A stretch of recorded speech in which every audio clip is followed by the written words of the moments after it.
부자 청년의 말씀으로 하나님 말씀 증거하도록 하겠습니다. 이 부자 청년의 말씀은 이 누가복음에도 있지만 마태복음에도 있고 마가복음에도 있는 사복음서에서 특별히 이제 세 가지 복음서, 그것도 공관복음에서 같이 다루고 있는 말씀입니다. 그래서 이 말씀은 우리한테 굉장히 중요한 가치를 담고 있구나라는 것을 우리가 유추해 볼 수 있는 중요도를 우리에게 보여주고 있습니다. 특별히 이 누가복음에서는 이 18절에 어떤 관리가 물어 이르되, 그러니까 다른 복음서에서는 부자 청년이라고 표현을 하고 있는데 이 누가복음에서는 어떤 관리라고 표현을 하고 있습니다. 그래서 이 사복음서에 대한 부분에서 공통적으로 나오는 이 말씀들은 우리가 같이 이제 좀 성경을 보실 때도 중복적으로 보시는 게 중요해요. 그러면 그 당시 시대 상황이라든가 그 환경, 그 배경에 대한 부분을 보다 우리가 잘 알 수 있습니다. 그리고 여기서 이제 어떤 관리가 물어 이르되 선한 하나님이여 내가 무엇을 하여야 영생을 얻으리일까, 이 질문으로서 이 이야기가 시작이 됩니다. 이 사복음서의 특징 중에 하나는 질의응답이 많다는 거예요. 예수님께서 이스라엘 백성들에게 지금 많은 질문을 받으실 뿐만 아니라 또 질문하십니다. 그리고 질문에 대한 답을 이렇게 주십니다. 이 얘기는 뭐냐면 예수님께서 이 땅에 오실 때에 죄인들을 위해서 왔다라는 것을 예수님께서 삶에서 보여주시는 겁니다. 우리는 생각보다 내가 신앙생활을 하고 있다 보면은 꽤 오래도록 신앙생활하면 모든 성경 말씀이라는 게 이게 익숙해져 있습니다. 굉장히 익숙해져 있는데 사실 우리보다 훨씬 익숙한 사람이 있는데 그게 바로 바리새인들, 서기관들, 유대인들. 이들은 어렸을 때부터, 우리는 날 때부터 유대인들이 아니잖아요. 우리는 어쨌든 이방인입니다. 이방인으로서 예수님을 믿는 자들인데 이들은 어렸을 때부터 하나님 말씀에 대해서 굉장히 익숙한 사람들이에요. 굉장히 익숙한 사람들임에도 불구하고 그 사람들이 알고 있는 하나님의 말씀이, 그 사람들이 이해하고 있었던 하나님의 말씀이 정작 하나님께서 말씀하신 내용과는 맞지 않은, 우리가 사사기에서 말하듯이 자기 소견에 오른 대로의 말씀으로 머물러 있는 경우가 너무나 많습니다. 그래서 특별히 이스라엘 백성들은 그 역사 속에서 굉장히 어려움을 많이 겪었어요. 근데 그 어려움의 대부분은 자신들의 죄 때문에 그 어려움을 겪었습니다. 자신들의 죄로 인해서 어려움을 겪었고 그 어려움 속에서 하나님의 말씀을 순종해야 복받는다라는 것은 알고는 있어요. 알고는 있는데 또 그 안에서 내 이익을 추구하고자 하는 부분도 여전히 남아 있습니다. 그래서 이 사람들이 중간쯤에서 타협하고 있는 것의 가장 결정적인 작품, 장로의 유전이에요. 장로의 유전. 장로의 유전이라는 것은 뭐냐면 하나님의 말씀, 십계명에 대한 그 말씀을 613가지로 만들어 버린 거죠. 613가지의 말씀이 쫙 나열이 되어 있습니다. 그러면 제가 이제 항상 뭘 담당하든지 청년을 담당하든 아니면 제가 개척교회 때도 아니면 그 시골에서 이제 연무교회에서 사역을 할 때도 항상 꼭 물어보는 게 있습니다. 613가지의 율법은 율법을 어렵게 한 겁니까? 쉽게 한 겁니까? 이거를 우리는 좀 오해하고 있어요. 10가지를 613가지로 늘려놨으니까 이거 어렵게 한 거라고 생각을 하는데 아니에요. 오히려 10가지를 613가지로 늘려놓은 것은 훨씬, 이거 비교도 안 되게, 사실상 비교 자체가 불가결하게 쉽게 만들어버린 겁니다. 어떤 의미에서 그러냐면 십계명에 대한 말씀을 하나님께서 성경의 모든 말씀 속에서 선지서부터 해서 모든 신약 성경의 말씀 가운데 우리에게 전하고 있는 맹점은 하나님의 말씀, 그 율법을 온전히 지키는 의인이 없다라는 거예요. 그게 다 죄인이라는 겁니다. 그래서 우리는 전적 무능하고 부패하고 타락한 죄인입니다. 그래서 하나님의 그 십계명을 통해서, 그 율법을 통해서 우리가 느끼는 것, 내가 느끼는 것은 뭐냐면 내가 이거를 지킬 수가 없구나. 이 말씀을 내가 행위로서는 도저히 구원에 이를 수가 없는 거구나. 그걸 알아야 되는 거예요. 그러면 그 경우에 우리한테는 누가 필요하게 되는 겁니까? 나를 구원하실 메시아가 그제서야 필요한 거예요. 그제서야 예수님이 내게 있어서 구원의 유일한 길이 되는 그 증거가 되는 겁니다. 근데 이 장로의 유전에서 613가지 이걸 쫙 늘려놓은 건 뭐냐면 그것을 다 행위적인 요소로 바꿔버리는 겁니다. 행위적인 요소로 바꿔서 그것을 지킬 수 있는 가능한 것으로 만들어버린 거예요. 그래서 오늘 여기 관리라고도 표현하고 또 부자 청년이라고도 말하고 있는 이 청년이 예수님 앞에 당당히 예수님께서 그 율법들을 나열하면서 네가 지켜라 라고 얘기했더니 이 부자 청년이 당당하게 뭐라고 합니까? 내가 지켰나이다. 내가 다 지켰습니다. 여러분, 이 부자 청년은 우리가 함부로 볼 만한 인물은 아니에요. 진짜 대단한 거예요. 그 613가지나 되는 혹은 그거보다 더 많은 뭐 쉐마라고도 하고 또 탈무드라고도 말하는 그런 많은 율법적인 가치에 대한 부분을 실제 지킨 겁니다. 여러분, 이거 지킨 사람 그렇게 많지 않아요. 우리는 성경에서 바리새인들 나오면 되게 업신여기잖아요. 아유, 저 바리새인들 저 예수님 시험이나 해대고 참 못된 놈들. 여러분, 착각하시면 안 되는 게 바리새인들은 당시의 유대 사회에서 가장 존경받던 자들입니다. 가장 존경받던 자들이에요. 사두개인들이라든가 서기관들이라든가 이런 사람들은 최소한 정치적 권력 속에서 사람들한테 이 공권력에 대한 능력이 있었으니까 힘이 있었던 반면 바리새인들은 실제적 공권력을 갖고 있지는 않았어요. 근데도 불구하고 사람들이 바리새인들의 말에 대해서 어떻게 했습니까? 굉장히 존중했습니다. 그리고 그들을 자기들의 지도자로 생각했어요. 그 얘기는 그 바리새인들을 보면 볼수록 그냥 존경이 됐던 거예요. 그들의 삶에 대해서. 우리도 신앙생활 안에서 삶에 대한 내용이 굉장히 바로 되신 분들을 우리는 마음으로 존중하게 됩니다. 귀한 거고요, 아름다운 거예요. 여러분들도 반드시, 저도 마찬가지로 그렇게 살아야 됩니다. 근데 그가 알고 있는 복음의 핵심이 잘못됐다면 그거만큼 불쌍한 자가 없습니다. 사도 바울이 그래요. 정말 예수 그리스도의 십자가의 보혈 그리고 그 부활이 만약에 가짜라고 한다면 나는 세상에서 제일 미련하고 불쌍한 자라고 말하는 거예요. 왜 그렇습니까? 실제 바울이 그동안 했던 모든 고난들, 그 고난을 감내하고도 베냐민 지파로 유대인 중에 유대인으로 가말리엘 문화에서 배운 사람으로 정말 이스라엘 앞에 누구 앞에서도 떳떳한 자기의 신분을 가지고 말하고 그래서 자기의 삶을 얼마나 옥죄이면서 그 말씀 안에서 살려고 애를 썼습니까? 근데 아무리 애를 썼어도 그 율법적인 가치는 의미가 있다는 거예요? 없다는 거예요? 의미 없어요. 예수 그리스도의 십자가와 보혈이 없다면. 근데 우리의 삶의 그 헌신들, 우리의 삶의 그 절제들이 예수 그리스도의 십자가의 보혈의 그 안에, 예수님과 연합된 그 안에, 내 안에 계시는 성령을 통해서 사랑으로 함께 된 그 자리에 거하는 순간 그것은 나에게 가장 큰 상급으로 돌아옵니다. 여러분, 우리가 이 땅에서 순종한 순종의 삶은요, 반드시 천국에서 면류관으로 큰 상급으로 우리가 받습니다. 그거는 하나님께서 약속하신 바예요.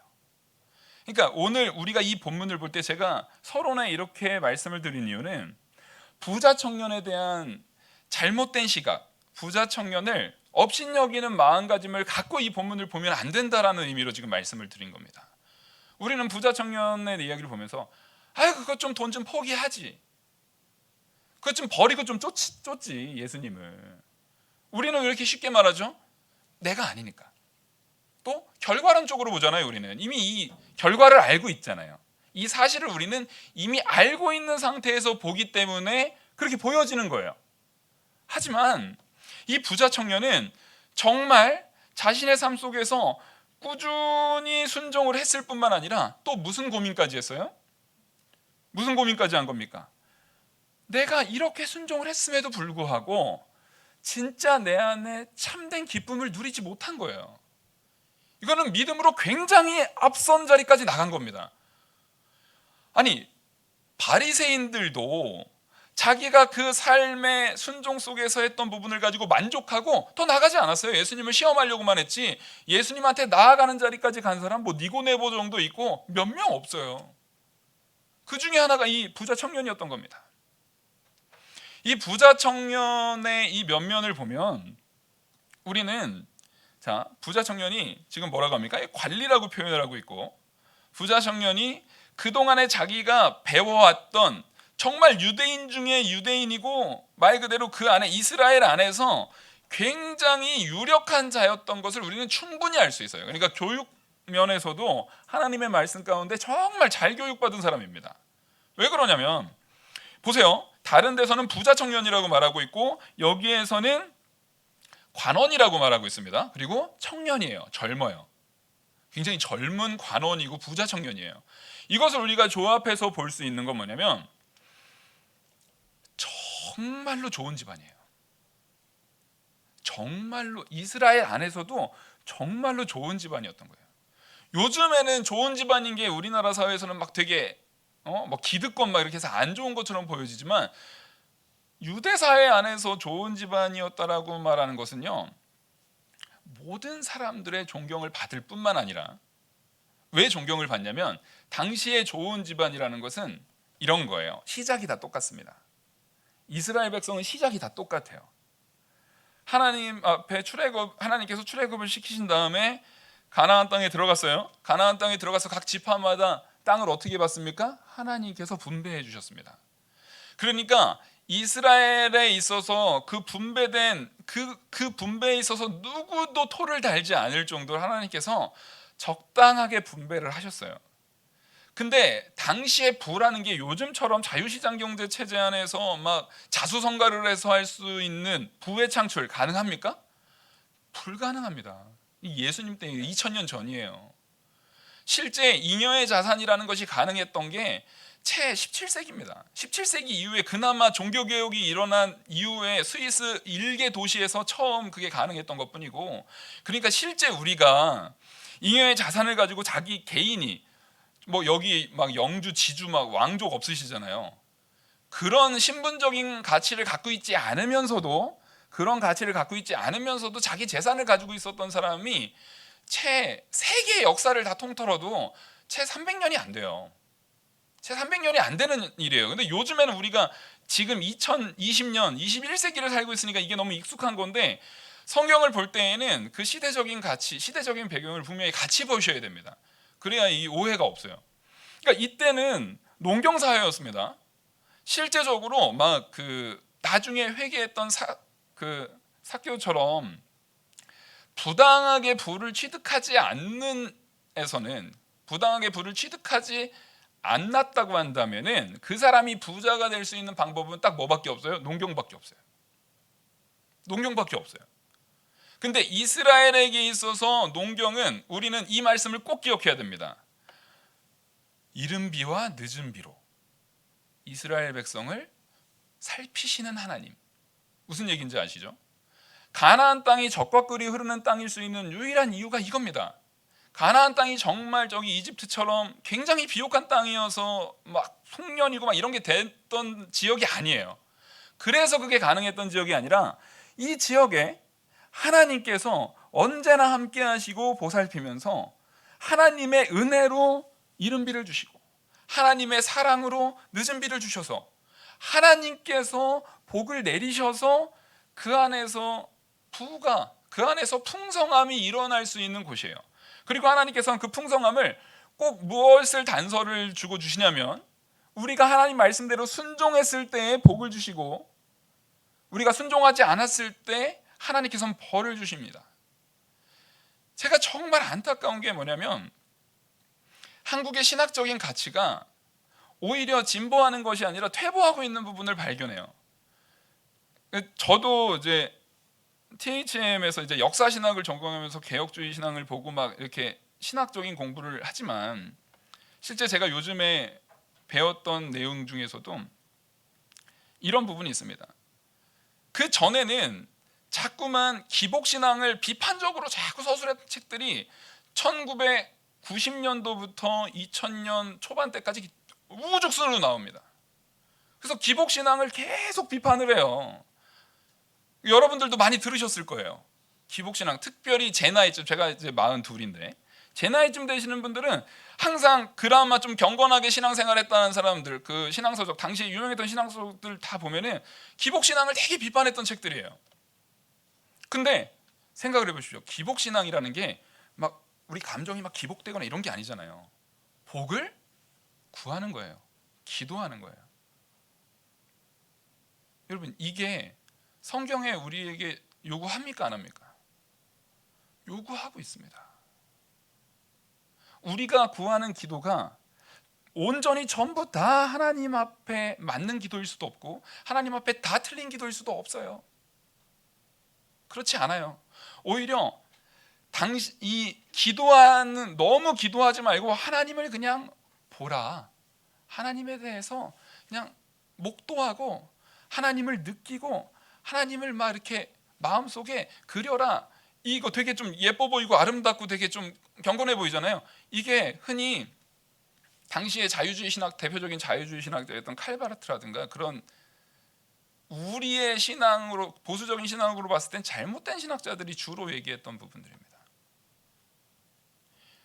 우리는요, 예수 그리스도의 십자가의 보혈 안에서 하나님 앞에 복을 구하는 자들이 돼야 돼요. 복을 구하는 자들이 돼야 돼요. 제가 분명하게 자신 있게 말씀드릴 수 있는 게, 제가 역사신학 중에서도 17세기 개혁파 정통주의를 전공을 했거든요. 거기에 있는 모든 문헌들, 제가 본 작가들만 해도 한 수십 명 됩니다. 그 제가 한 100여 권 넘는 책들 속에서 칼빈부터 해가지고 많은 신학자들이 다 하는 얘기, 일정하게 하는 얘기가 기도를 빼고 무엇을 바랄 수 있는가? 도대체 기도를 빼고 어떻게 하나님의 은혜를 구할 수 있는가?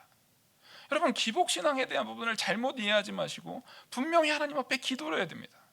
이 부자 청년은 그렇게 하나님 앞에 항상 기도하면서 하나님 앞에 헌신하면서 하나님 앞에 복을 구하면서 그 복의 가치로서 부를 하나님께서 허락하신 사람입니다.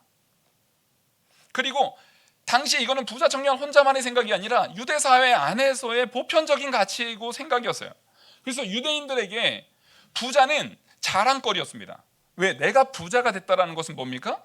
내가 부자이고 우리 집안이 잘 되고 우리 가정이 잘 되고 대대로, 지금 이 부자 청년 때까지 잘 될 정도면 대대로 지금 몇백 년째 잘 되고 있는 건 거예요. 지금 한두 해, 뭐 제가 믿은 3대째인데 저희 할머니 때부터 제가 3대째 믿고 있는 건데 우리나라에서 길어봐야 5대입니다. 그러니까 이거 어디 유대 사회 가면은 명함도 못 내밀어요. 거기 50대 이렇게 돼야 돼요. 50대 막 이 정도는 돼야 명함 내미는 거예요. 그러니까 대대로 할머니, 할아버지 때부터 말씀 순종하고 잘 지켰던 집안이에요. 이거 복 받는 게 당연한 집안이에요. 거기다가 이 청년도 또 보통 이렇게 부자면은 자녀들이 그 탕자의 비유에서 그 그 둘째 아들처럼 이렇게 흥청망청할 수도 있는데 또 열심히 노력했나 봐요. 관원까지 됐어요. 젊은 나이에 관원까지 됐습니다. 그러니까 유대인 사회에서 내가 부자로서 살아가고 있다라는 것은 누가 복을 주신 거예요? 하나님이 복을 주신 거예요. 여러분, 우리도 마찬가지입니다. 저는 조금 이상한 게 요즘에 주변에 누가 부자가 있으면 한국 사람들은 말 그대로 같이 못 사는 건 참아도 누가 나보다 잘 사는 건 배 아파서 못 참잖아요. 안 돼요. 그 성경적이지 않아요. 교회 안에 어느 가정이 잘 되잖아요. 그리고 그 잘 되는 것 중에 제일 잘 되는 거, 제일 좋은 거는요, 저는 꼭 부라고 보진 않아요. 꼭 부라고 보진 않는데 진짜 여러분들이 존경해야 되는 가정은 있습니다. 그 가정은 뭐냐면 아버지가 믿는데 자녀들이 잘 믿어. 아내도 잘 믿고, 아이고 할아버지도 잘 믿네. 보니까 저기 처가 때도 잘 믿어. 사돈의 팔촌까지 막 알고 봤더니 온 집안이 다 잘 믿어요. 그런 집안은 여러분들 정말 부러워하셔야 돼요. 부러워하셔야 돼요. 이게 하나님께서 주신 복이에요. 우리는 자꾸만 어떤 사람 한 사람한테 딱 초점을 맞추는데 세상에 누구도 혼자 서는 사람은 없습니다. 물론 믿음의 시작 단계에 있는 분들이 계실 수 있어요. 그분도 혼자인 겁니까? 아닙니다. 하나님께서는 하루를 천년같이 천년을 하루같이 하시는 하나님. 이미 그 사람은 내가 우리 가족 중엔 처음 믿어. 하지만 하나님께서는 그 사람을 통해서 그 첫 신앙을 가진 그 신앙의 호주를 통해서 하나님께서 역사하실, 하나님께서 이루실 그 가족 안에 자손 만대에 이르기까지 하나님의 복음이 번창하고 창성할 그 부분을 하나님께서 미리 보신 거예요. 그럼 그게 혼자가 아닌 거예요. 혼자의 신앙이 아닙니다. 이 부자 청년이 얼마나 하나님 앞에, 그리고 이 가정이 얼마나 하나님 앞에 헌신되었는지 우리는 좀 알아봐야 됩니다. 여기까지만 딱 말하고 설교가 끝나면 부자 청년이 좋은 사람이었네, 예수님 근데 왜 그랬대, 이러면 안 되잖아요. 여기까지만 설교 듣고, 우리 온라인에서도 여기까지만 설교 듣고 어디 급하다고 가시면은 이제 말 그대로 정말 오늘 설교는 잘못 들으시는 거예요. 끝까지 들으셔야 되는 거예요. 설교는 절대 중간에 끊으시면 안 돼요. 끝까지 들으셔야 되는 거예요. 자, 그래서 19절에 보시면 예수께서 이르시되 내가 어찌하여 나를 선하다 일컫느냐, 하나님 한 분 외에는 선한 이가 없느니라, 이렇게 말을 하잖아요. 이 예수님의 대답입니다. 그러면 지금 부자 청년이 질문한 대답과 부자 청년의 질문과 예수님의 대답이 이게 맞아요? 동문서답이에요? 완전 동문서답이에요.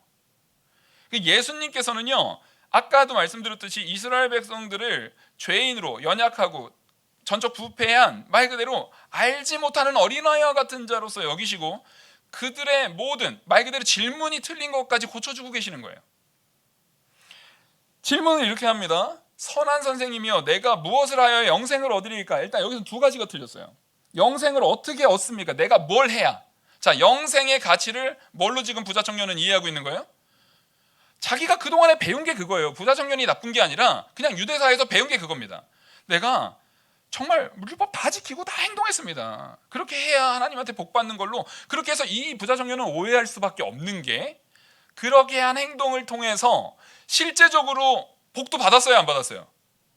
원래 제일 무서운 게 뭐냐면요, 잘못된 신앙생활 가운데 응답받는 거. 이게 최악이에요. 신앙생활을 지속적으로 잘못하고 있는데 응답까지도 지속적으로 와. 이거 심각한 거예요, 이거. 그러니까 잘못 신앙생활을 했는데도 불구하고 응답으로 계속 부유했잖아요. 이거는 실제적으로 하나님께서 잘못 응답한 게 아니라 불쌍히 여겨주시는 겁니다. 하나님의 긍휼이 이 안에 있는 거예요. 그래서 이 선한 선생님이요, 내가 무엇을 하여야 영생을 얻습니까? 그러니까 내가 뭘 해야만 영생을 얻는 줄 착각하고 있는 거죠. 영생은, 구원은 우리의 행위로 얻어지는 것이 아닌데. 그리고 또 하나가 있어요. 여기서 선한 선생님이요, 예수님께서는 바로 다음에 뭘 지적하고 있습니까? 요걸 지적하고 있어요. 선한 선생님이요. 이거는 이 본문을 읽을 때 이때를 위해서 신학자가 필요하고 목회자가 필요한 거예요. 이 선한 선생님이라는 이 해석 자체가 우리가 그냥 볼 적에는 그냥 예수님이 병자도 많이 고치고 귀신도 내어 쫓아주고 막 이런 선한 일들을 많이 하셨잖아요. 그러니까 선한 선생님이요, 이렇게 말한 거라고 생각하고, 예수님께서는 뒤에 야, 네가 어떻게 나를 선하다 하느냐, 선한 분은 하나님 한 분밖에 없다. 딱 여기까지 보면 어떤 느낌입니까? 예수님이 겸손하셨네. 전혀 틀렸습니다. 예수님 지금 본인을 겸손하게 내리신 게 아니에요. 이 선한 선생님이라고 말한 이 부자 청년한테 네가 그 말을 정말 알고 쓰는 거냐? 라고 물으시는 거예요.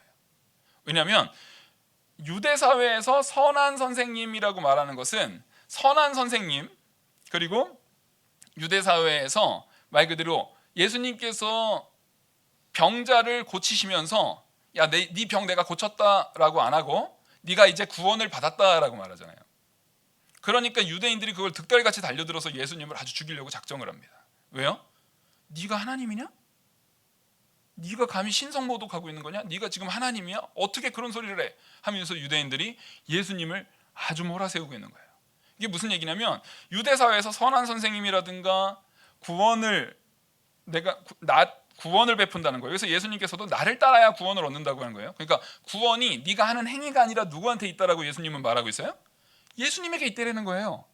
그러면 지금 예수님은 요 본문 안에서 선한 선생님이라고 말한 거, 선한 선생님이여 내가 무엇을 하여야 합니까? 라고 말한 네가 그 말한 선한 선생님이 누구를 얘기하는 거라고요? 선하다 일컬음을 받는 사람은 하나님 한 분뿐이다 라고 말한 것은 예수님이 자신이 하나님이라고 말씀하신 거예요. 지금 이 19절을 통해서 네가 정말 알고 말한 것이냐? 네가 정말 나를 하나님으로 생각하고 나에게 구원의 방법을 물으러 온 것이냐? 아니, 너는 그렇게 오지 않았다. 지금 그걸 지적하고 있는 겁니다. 예수님께서는 오히려 지금 이 부자 청년을 굉장히 칭찬하고 있는 거예요. 그래서 예수님께서 이 부자 청년을 보실 때 마가복음에서도 그렇고 마태복음에서도 그렇고 예수님이 이 부자 청년을 어떻게 합니까? 사랑합니다. 사랑해서 그에게 방법을 알려주려고 하는 거예요. 왜냐하면 그 유대 사회에서 이 부자 청년이 얼마나 많은 기도와 숙고를 했는지를 예수님은 알고 계시는 거예요. 야, 네가 그 유대 사회에서 그 순종을 통해서 복을 받는다라고 하는 그런 상황, 단지 그것 안에만 갇혀 있을 수 있는 거기에서 어떻게 여기까지 왔느냐라는 것을 오히려 칭찬하고 있는 겁니다. 네가 정말 선한 선생님이여라고 나를 불렀는데 네가 나를 선한 선생님이여라고 부른 게 사실은 네가 아는 의미보다 더 큰 의미다. 맞다. 네가 지금 찾아온 내가 너를 구원할 수 있는 하나님이다라고 지금 말하고 있는 거예요. 그러면서 그 하나님이시니까 그 다음부터는 예수님이 뭐라고 말을 하고 있는 거냐면 내가 하나님이기 때문에 네가 구원 얻을 수 있는 유일한 길을 나만이 너한테 정해주고 선언해주고 이끌어줄 수 있다라는 의미로 네가 계명을 다 지켜라라고 하면서 간음하지 말라, 살인하지 말라, 도둑질하지 말라, 거짓 증언하지 말라, 내 부모를 공경하라 하였느니라는 말씀을 딱 얘기를 합니다. 이 얘기도 왜 했겠죠? 이 청년이 다 지켰습니다라는 말을 예수님께서는 이미 알고 있는 거예요. 그 말을 끄집어내려는 거예요. 그래서 내가 다 지켰습니다 했더니 예수님께서 이렇게 말합니다. 예수께서 이 말을 들으시고 이르시되 내가 아직 한 가지 부족한 것이 있으니 내게 있는 것을 다 팔아 가난한 자들에게 나눠주라. 그리하면 하늘에서 내게 보화가 있으리라. 그리고 와서 나를 따르라 하시니. 자, 이게 지금 어떻게 해야만 가능한 일입니까? 우리는 예수님께서 이 본문을 말씀하시기 전에 뭘 얘기했습니까? 십계명의 계명을 얘기하셨어요. 예수님께서 성경에서 비유 가운데 하시는 얘기 중에 거의 대부분을 차지하는 것은 십계명과의 비유입니다. 왜 십계명과의 비유를 통해서 얘기를 하시냐면 십계명이야말로 하나님께서 이 모든 신약 성경의 가치 중에 가장 중요한 가치로 우리에게 부여하시는 거예요. 바로 하나님 사랑과 사람 사랑이라는 가치로. 그래서 이 말씀을 통해서 부자 청년에게 진짜 필요한 것은 부를 버리는 거예요? 부를 버리는 거 아닙니다. 이게 빈부의 문제에 의해서 이 문제를 예수님께서 바라보시는 게 아니에요. 부자라서 어렵고 그런 거 아니에요. 내가 가진 어떤 것보다, 내가 가진 모든 것보다 누구를 더 사랑하는지, 예수님을 더 사랑하는지를 물으시는 거예요. 그래서 베드로가 예수님을 3번 부인한 이후에 예수님이 부활하시고 다시 찾아와서도 예수님께서 베드로에게 뭘 물으십니까? 다른 거 묻지 않아요. 야, 너 그때 왜 그랬냐? 너 어떻게 나한테 그럴 수가 있었냐? 이런 거 아니에요. 네가 나를 사랑하느냐? 네가 나를 사랑하느냐? 네가 나를 사랑하느냐? 여러분, 하나님께서 지금 나에게도 이걸 물으시는 거예요. 여러분, 이 코로나 상황 가운데에서도 내가 내 생명보다, 내게 건강보다, 내가 가진 모든 것보다 하나님을 사랑하는지, 우리 주 예수 그리스도를 사랑하는지 지금 그걸 물으시고 있는 겁니다. 그러면서 우리에게 이렇게 말씀하시는 거예요. 네가, 이 부자 청년에게 이렇게 말씀하고 계시는 거예요.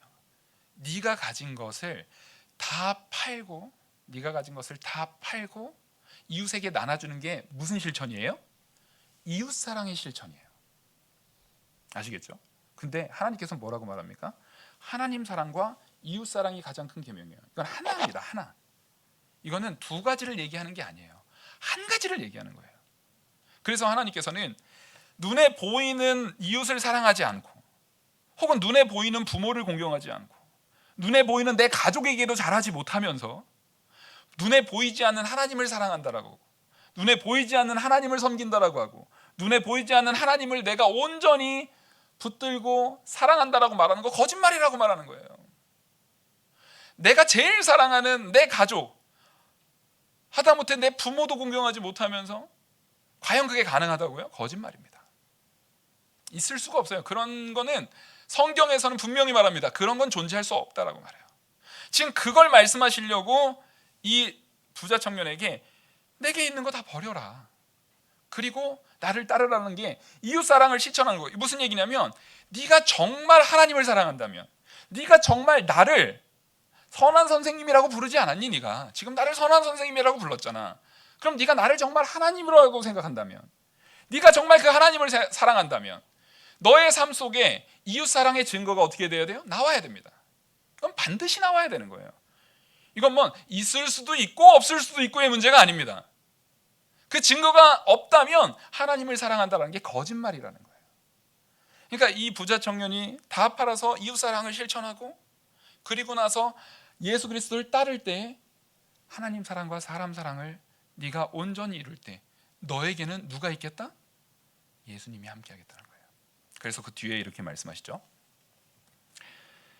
이제 내가 하늘에서 내게 보화가 있으리라, 그리고 와서 나를 따르라 하시니라. 네가 그걸 버렸을 때 하늘에서 너에게 보화가 있다라는 거예요. 근데 이 부자 청년이 안타깝게도 이거 다 듣지 못했어요. 뒤에 30절에 보시면 중간에 갔나 봐요. 그러니까 오늘 아까도 제가 말씀드렸지만 설교 중간에 가면 돼요, 안 돼요? 중간에 가면, 온라인은 중간에 가기 쉽잖아요, 안 보이니까. 그러면 안 돼요. 30절에 이렇게 말씀하시거든요. 현세의 여러 배를 받고, 뭐냐면 바로 29절, 이르시되 내가 진실로 너희에게 이르노니 하나님의 나라를 위하여 집이나 아내나 형제나 부모나 자녀를 버린 자는, 이거 보면 이상하잖아요. 뭐 폐륜하되라는 거예요? 그런 얘기 아닙니다. 이게 만약에 이게 그런 걸 요구하는 거라면은 앞에서 말했던 하나님 사랑과 이웃 사랑의 가장 핵심적인 가치와 상충되는 거예요. 예수님께서 상충되는 가치, 하나님께서 그 진리가 상충되는 가치를 말할 수가 없습니다. 이게 무슨 얘기냐면 오히려 역설로 이 부분을 강조하는 겁니다. 네가 정말 하나님을 사랑하려면, 하나님을 사랑한다면 네 이웃과 형제를 사랑하는 것이 증거가 될 텐데, 사실은 여기까지 가라는 거예요. 지금 요 정도에서 멈추면 안 돼요. 한 발짝 더 가라는 거예요. 네가 정말로 네 이웃, 네 가족, 네 부모, 네 형제, 네 원수까지도 사랑하기를 바라느냐? 네가 정말 그게 네 삶 속에서 이루어지길 바라느냐? 그 유일한 길은 한번 따라하겠습니다. 하나님을 내 몸과 같이 사랑하라. 여러분, 하나님을 사랑하지 않고는 이게 불가능하다는 거예요.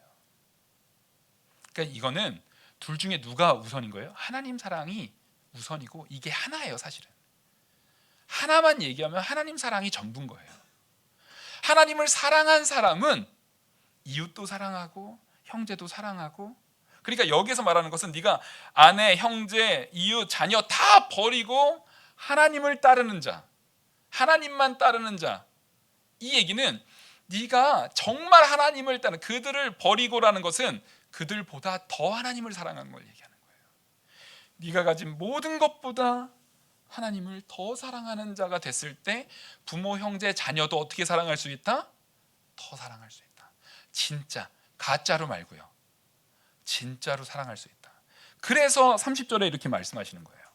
현세의 여러 배를 받고 내세의 영생을 받지 못할 자가 없느니라 하시니.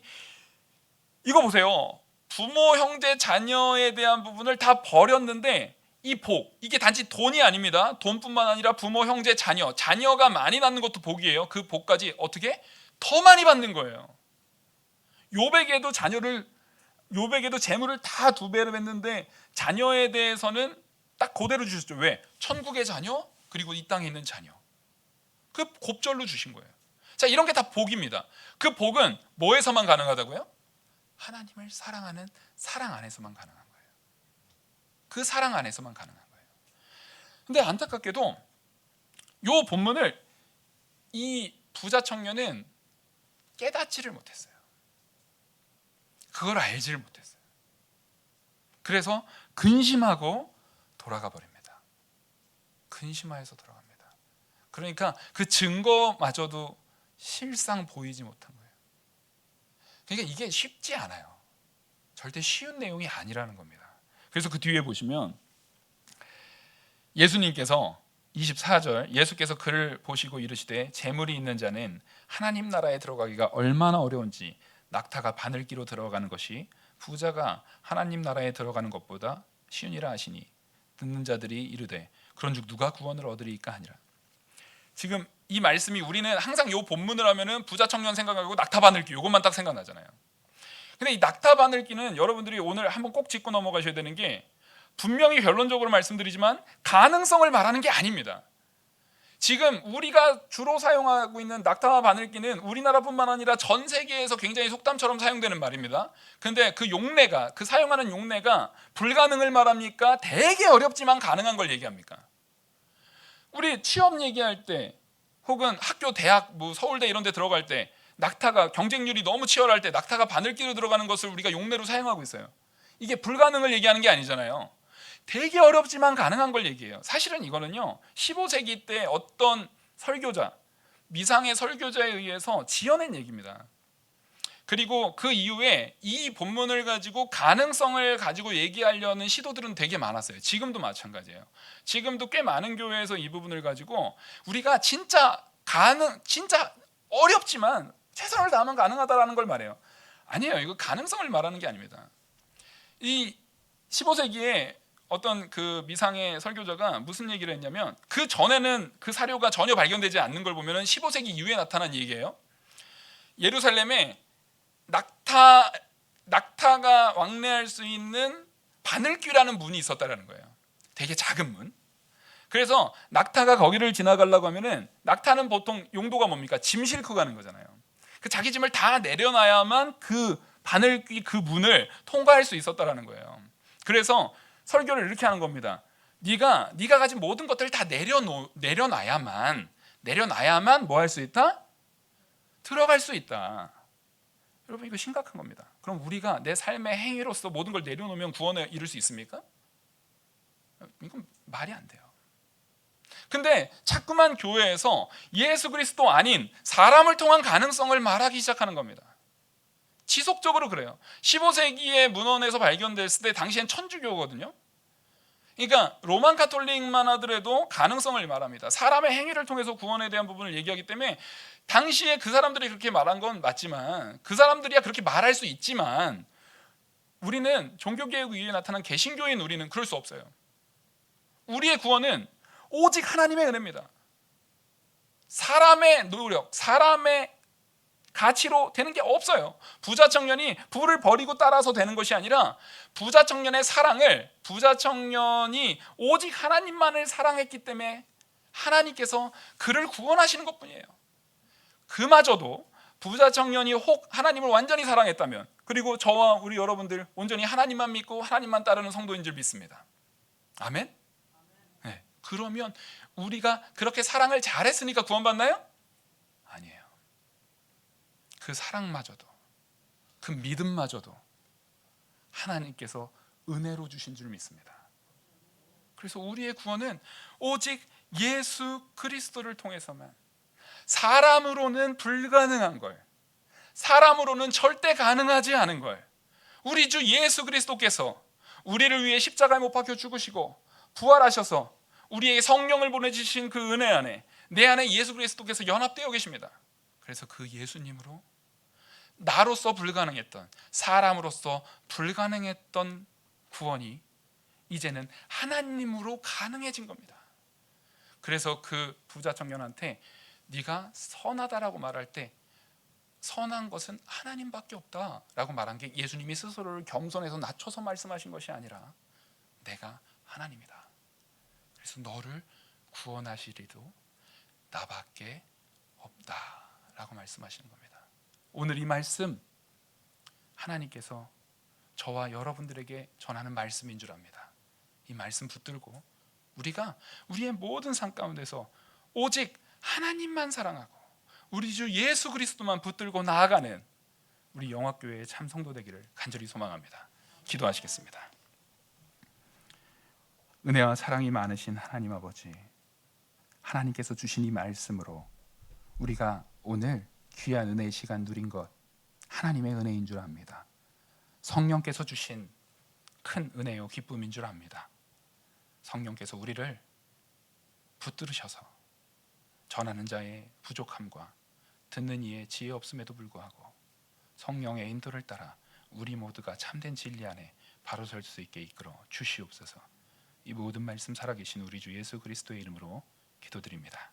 아멘. 찬송가 87